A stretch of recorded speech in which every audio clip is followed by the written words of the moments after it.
You're listening to Terms of Reference, and I'm Roberto DeVito.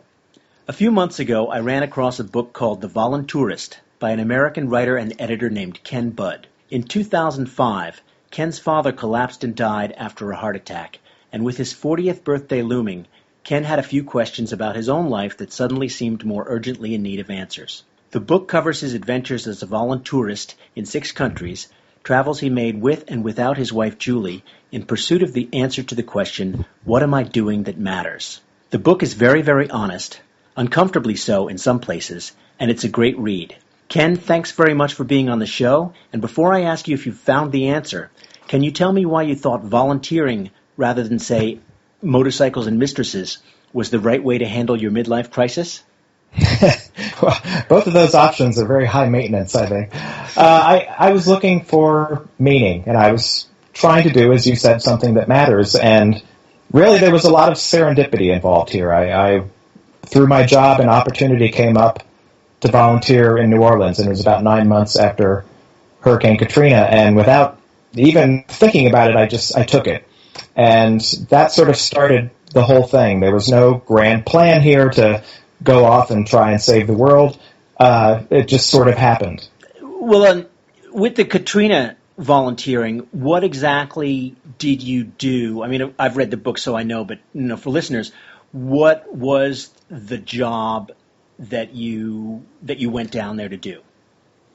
It was a group called Rebuilding Together, and they were, as the name states, taking homes that had been severely damaged and refurbishing them, and they were looking for unskilled volunteers. I said, this is perfect because I have no skills whatsoever. I'm a writer and editor. We have no skills.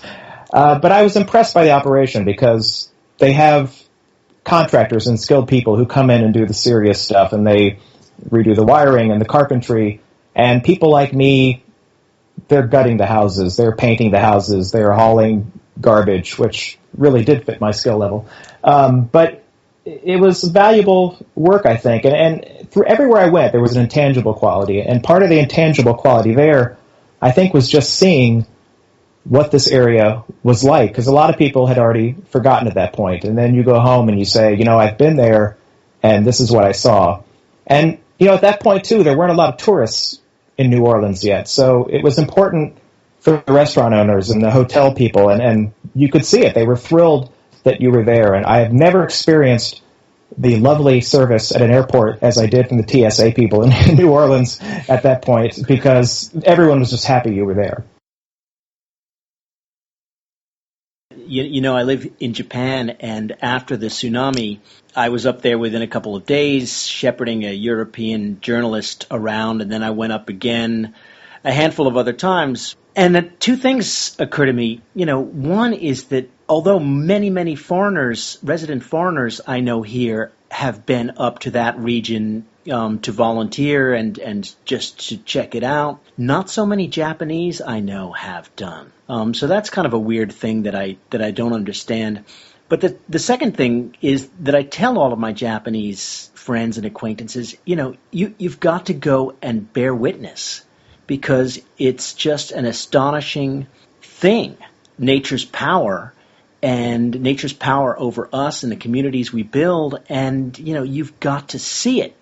And on the other side of that, people say, oh, it's war zone tourism, it's disaster tourism, you're just indulging yourself. And I don't see it that way, and I think that you're exactly right. The thing that people who live in those places want the most is for life to return to normal, business to come back. Yeah, and that's a part of this that often gets overlooked. And I really did feel like the most important thing we did was just go there and spend money. I mean, I think that was the key thing. And it sounds like nothing, but it's big. That's how people get by, and they need the business. And when you're there and you go home and say, oh yeah, I was in the French Quarter, it's fine. And then that helps spread the word as well. And it's those sort of benefits that I think often get overlooked. So how long were you down there in New Orleans? You were right in New Orleans, I guess, yeah? We were working in eastern New Orleans, and they did take us one day to kind of what was ground zero of the flooding by where the actual breach occurred. And, the thing about even where we were in eastern New Orleans is it was like a Star Trek episode where, they land on the planet and there's they're checking the tricorders and there's no signs of life. That's how it was. You would stand on the street and you would look down and you would just see rows of empty houses everywhere you looked. And at the area by where the breach occurred, you would see watermarks everywhere, and this is where the water fell and settled. And where we were working, the watermarks were usually about by your knees. Here where the breach occurred, the watermarks are up by the roofs, and you realize these places were completely submerged. And we saw a car, and on the side of the car was painted DB, and I asked a guy there, I said, what does that mean?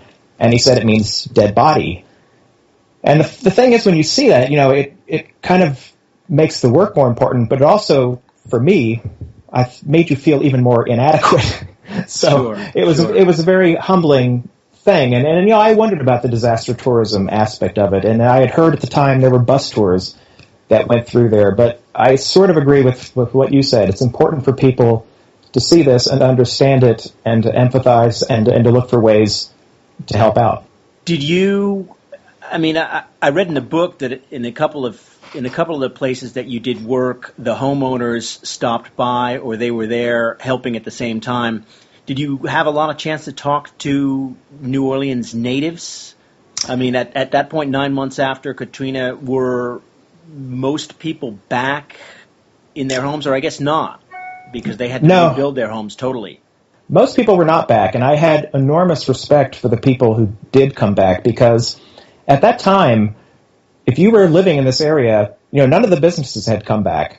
And it was this sort of circle. Everyone was, the homeowners were waiting to see if the businesses would come back. The businesses were waiting to see if the homeowners came back. And just to go to Home Depot, that's an ordeal. You either have to go 40 minutes outside of the city, or I'd heard stories about one Home Depot that was just could never keep things in stock. So it was not a normal situation. And no, most people were not there. And I did get a chance to interact with homeowners. And I remember one woman just had this look of amazement that all of these people had come to help her. Why me? It had that kind of look, and it was nice to see. And I did talk with another woman who showed me photos of her home, and it was just completely covered in mold. It was unlivable, and now this place was pretty close to being finished when I was there, and she was moving back in. And I will say I was back in New Orleans about a year ago, and the head of Rebuilding Together took me back to see some of these places, and they're functioning neighborhoods again. And we were driving through the city, and he pointed out, and he said, we've had 18,000 volunteers since the hurricane, and I guarantee you every one of these neighborhoods has been touched in some way by volunteers. In my conversations with a lot of people in the aid and development world, people who have become professionals in the industry, most of them, or many of them, started out not with the idea that they would become aid and development professionals and get a bachelor's, get a master's, get a PhD, and go to work for the UN 3 doors down from Ban Ki-moon. But they started with a volunteer experience, either, in the Peace Corps or in, the equivalent somewhere else. And I think most people have said to me, we were there to help the local people, but what we were really doing was gaining experience of the world ourselves.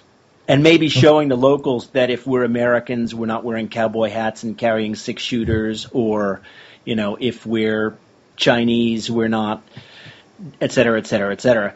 The main benefit is really just for yourself.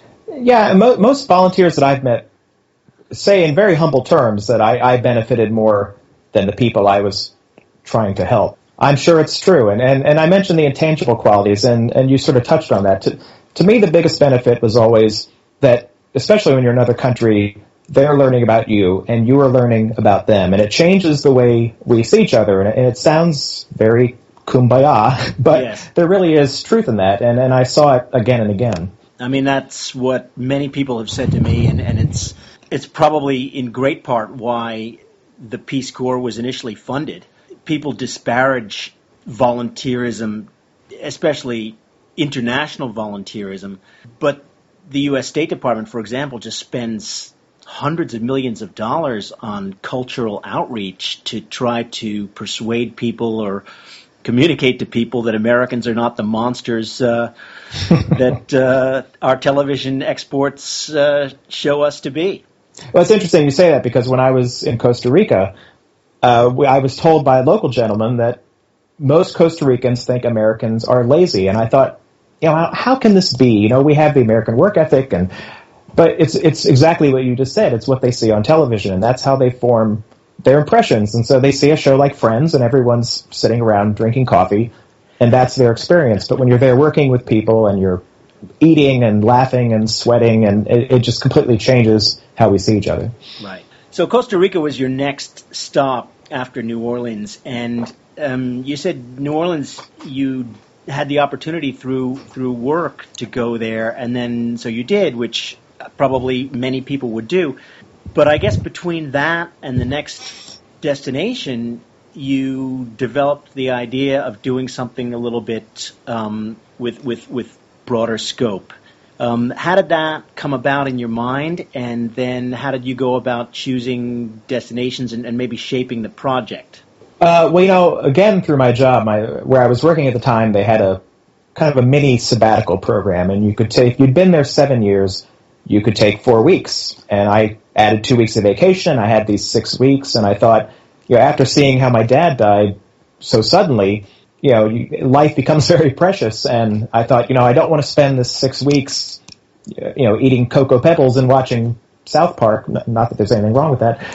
So, but I wanted to try and do something meaningful, and I was starting to formulate this idea that the other thing that was driving this is that my wife and I don't have kids, and I was sort of coming to terms with the fact that we never would have kids, and then I was developing this idea of, okay, if I can't have a child of my own, well, maybe in some minuscule, small way I can help somebody else's child, and that led us to work for 2 weeks at a elementary school in Costa Rica.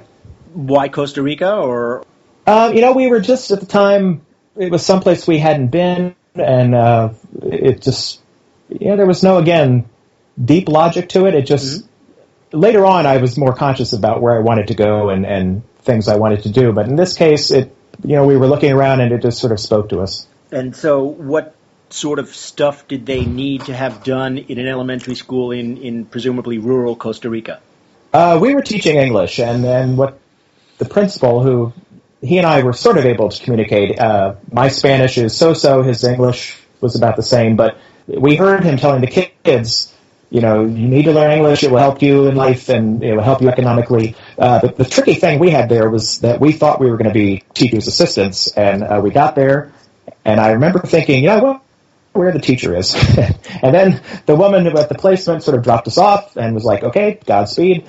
And we're like, oh no, we are the teachers. So that was sort of a shock and, an adjustment for us to try and figure out just exactly what we were doing. So that particular school, for example, do they have serial visiting teachers, or was this sort of just a one-off? This was a new placement, and as screwy as that setup was, I will give the organization credit that, when we told them, listen, this isn't all that useful, it took us a week to figure out what we were doing. By the time we did, it's time to go. They then had 3-month volunteers, and there was much more consistency. And it was valuable for the school because, the principal had very limited resources, and if he didn't have to bring in an English teacher, well, now he can invest in computers and other things. So I could see the benefits, and it seemed like a smarter way to go about it with longer-term volunteers. Right. You obviously gave, or the organization solicited, feedback from you. Did that happen with all of the organizations you volunteered with, or was that an exception? Not all of them did, which I find surprising. You just think it would be a matter of course. But in this case, they did, and they clearly took it seriously because, like I say, it was a new placement, and you could tell how the program changed, based in part on our feedback. So, it didn't happen all the time, but most of the time. And how big was that community in Costa Rica where you taught? We were in a little town called Ciudad Casado, which is in San Carlos. And the nice thing about it, from my standpoint, was that it wasn't a tourist town. I mean, this was the kind of town you went to go somewhere else, was sort of my take on it. If you wanted to go to the mountains or go to the beach. But it was nice from that standpoint because you didn't see many gringos except for those who were there volunteering. Right. So then the third stop in your global odyssey was China, which I know quite a lot about. I lived 13 years in Hong Kong. I've been to China probably 300 times. So I really enjoyed that section of the book. Why China? I mean, I guess you wanted to go there. And then how did you find your volunteering opportunity there? Well, at this point, I'd done the first 2 volunteer experiences, and then I kind of had said, okay, I've done my little We Are the World thing. It's time to be normal again. But I kind of began to realize, well, wait a minute, this was sort of the start of it. This wasn't the whole thing. And at that point, it really was more of a conscious decision of, I want to go places I have never been. I want to challenge myself. In Costa Rica, a volunteer had told me, you only learn about yourself when you're outside your comfort zone. And I took that seriously. And so I wanted to do things that challenged me physically, spiritually, emotionally. And so China, we were working at a special needs school, and I had never been to China. I always wanted to go there. My dad had one of the most memorable trips of his life had been through China. So that was something that spoke to me, and I really wanted to go there. I don't have a lot of experience with special needs kids. I don't speak Chinese. As I always say, you can imagine what an asset I was to the operation there. But, it was eye-opening to me on a couple levels. And the thing I had been told was that in China, the traditional belief of kids with developmental disabilities or autism, they should be set aside somewhere and sort of hidden from view. And that's changing, and it's getting better, but it still exists. And so the women who formed this school, one woman in particular, I mean, they really did it with nothing and without support and just with a lot of grit and determination and love. And, you see that, and it just, this was a journey sort of driven by fatherhood, but it was the women who again and again impressed me, and just, I mean, these women are my heroes, and we've talked a couple times about the intangible qualities of these trips. The women these teachers, they work incredibly difficult jobs, and I always felt like beyond what we did there to help, just being there was the most important thing, and we were a break in their routine, and when I did something dumb, they would laugh, and that was, I think, as important as anything, and just the fact that we cared enough to be there meant a lot to them. And the woman who ran the school told me through a translator, she said, you may not think you're being helpful, but we tell our families these people came all the way from America because they love your kids. And so, that was a very special experience. Sure, I can imagine. Yep. I mean, those kids, I mean, I guess you have still some occasional contact by email with the teachers there, or maybe the language barrier is too great. Well, that I found through this, language, it's both essential and irrelevant was sort of my feeling that, from a day-to-day standpoint, it was a challenge because there was only one teacher who could barely speak any English. I don't speak Chinese. So from a practical standpoint, it was tricky. But, at the same time, I could show up 20 years from now and these women would treat me like an old friend. And so you realize somehow these connections occur anyway. And I have stayed in touch with one of the teachers there. We email periodically, and it's very simple. I think of you today kind of thing. And so, it does continue. That's nice. It's great. And the kids, I know living in Asia, you're exactly right that culturally kids, and they grow up, of course, so then eventually they're grown up. They are kept at home a lot of the time, and it's an embarrassment to the family, and it's tough. These kids will grow up, and hopefully they'll have the memories. Yeah, and that's one thing as a short-term volunteer. I always just assume once you're gone, you're forgotten pretty quickly, even though this experience obviously will stay with me the rest of my life. But you just hope, in some way that there's something inside maybe that's still stuck around somehow.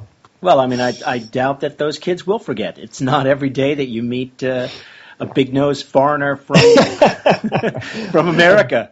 A big dork from the U.S. who shows up. Yeah, right. Yeah, it should be something that even if they can't articulate it, something that they will remember for some time. Okay, our next stop was Ecuador, back in Latin America. What did you do there, and why did you pick there, and what was it like? In Ecuador, we were with a group of scientists and researchers who are studying the cloud forest in the Andes Mountains, and the ultimate goal here is to sort of see how climate change is affecting the area. And, my feeling was, I mentioned I don't have kids, but I thought, if I did have a child, climate change would scare the hell out of me. And so I wanted to try and understand it better and try and do something to help. And in a lot of ways, I thought this was one of the more beneficial trips, because my understanding was that the researchers can run more projects when they have volunteer labor. And we were able to do some of the grunt work on the data collection side, data entry, that they don't have to do. And at the same time, for me as a volunteer, I got to see the Andes in a way that I wouldn't have been able to otherwise, because we're working totally off the trail, and you're with these scientists who, they can pinpoint these birds and plants, and it was just a really remarkable experience. And it was an isolated area. It was about a 2-hour hike to get to where they were based, because there's no roads. So it was a really interesting experience. Sounds great. And how many volunteers were a part of that project? There were about 8 of us. Canadians, Americans, people from the UK. There was an Australian gentleman.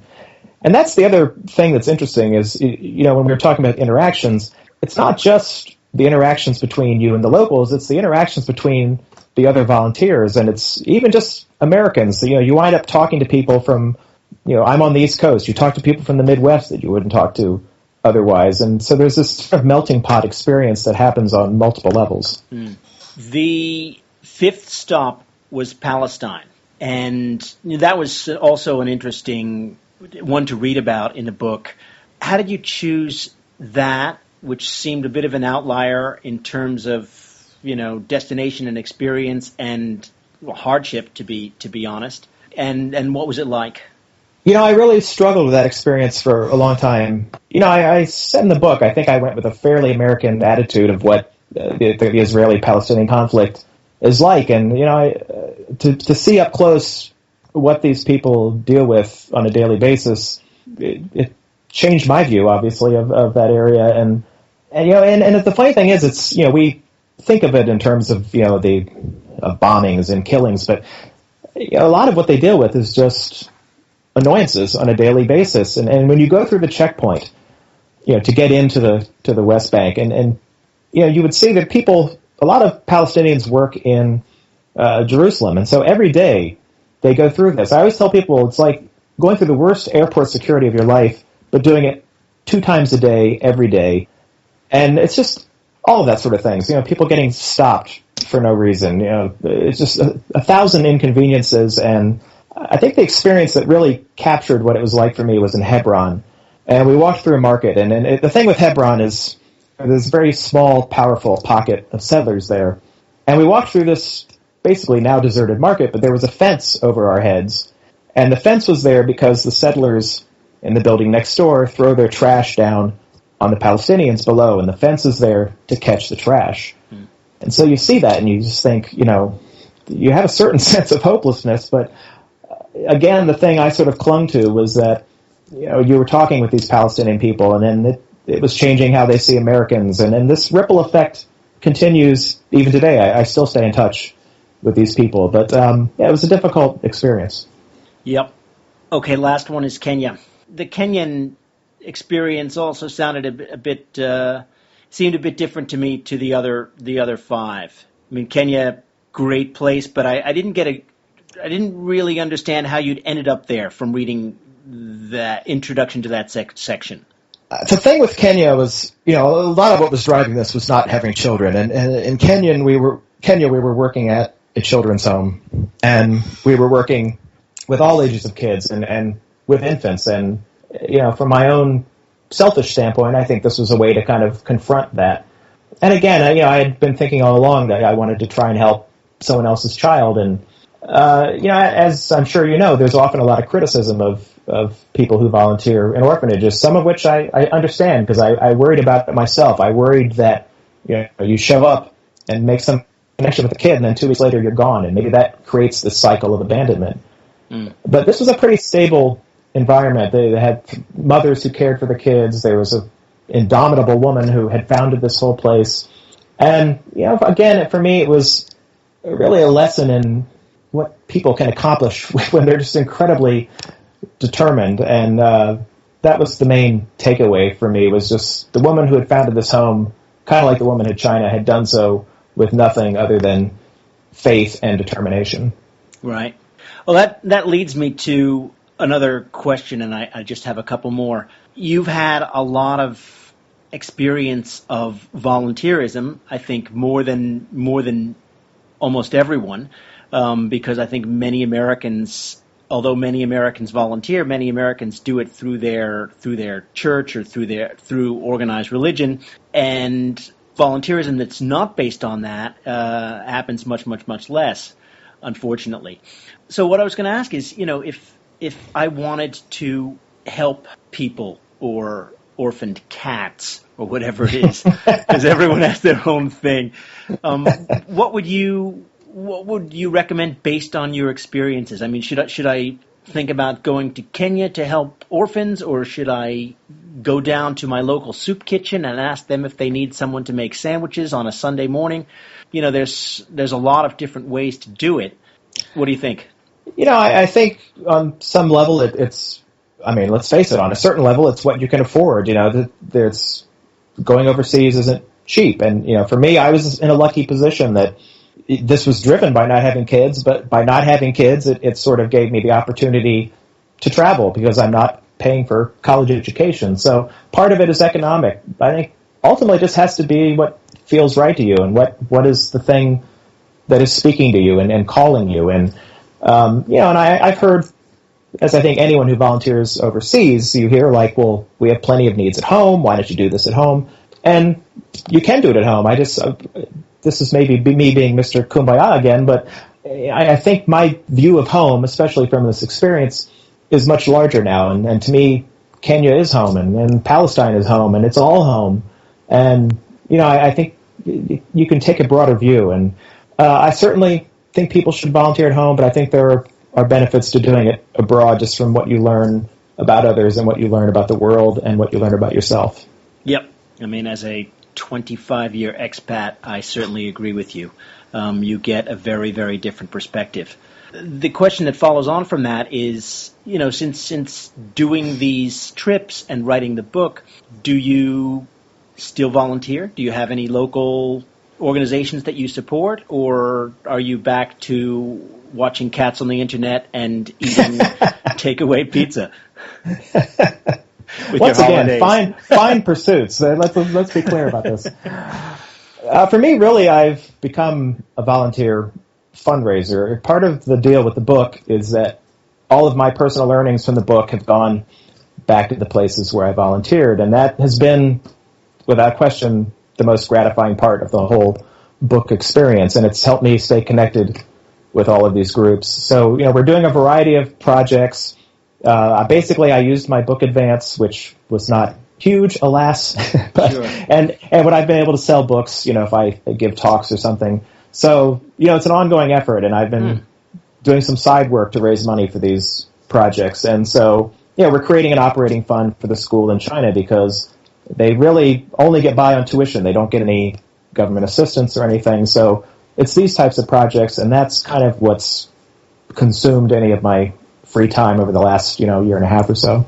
Oh, that's great. It's you've developed lifelong links to these places, which I think is it's different from many people, that's for sure. Well, and the thing about having been there is I don't see this as charity. To me, it's an investment. I have been there. I've seen what these people do. I want to invest in that. And that's, I'm not Bill Gates, so this is not huge sums of money, but for them it is important. It is, something they can use. So that's been terrific. Okay, here's my sort of last question, unless I think of another one. You said a couple of times to me, and it's very clear throughout the book, that a part of this whole journey was not having kids and, being your father's son and life ends. What's the meaning of it? What did your wife think of the book? What did she think of this quest? I think you addressed it very briefly in the book, but, I mean, you could adopt kids if you wanted. I don't know. Maybe that's too personal a question. No, because as you said, the book kind of lays it all out there. And writing a memoir is an interesting experience. And I always, even though it's my story and my life, I always sort of viewed it as I'm a character, and for the reader, you're only as interested as the character is interesting, and that sort of demands that you be honest, because the reader knows when you're not being honest. And so that was the rule I followed. And when you're writing, too, you're in such isolation that you don't really think of like people actually reading it. And I think I told you the story about how my editor read the first draft and said, "Oh, it's so honest." I'm like, well, that's not good. Honest isn't good. As far as my wife, I should say, my wife, unlike me, has actual skills. She's a nurse practitioner. She volunteered in Haiti maybe 20 years ago, providing medical services. This was difficult. It was difficult for both of us because we are not the kind of people who just sit and talk about our feelings. And in a lot of ways, the book was helpful because it forced us to.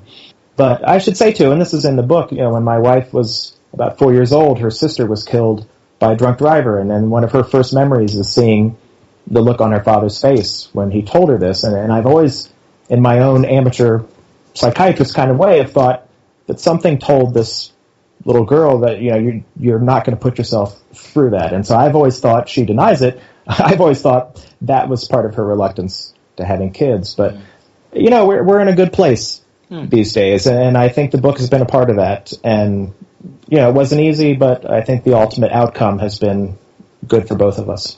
Great.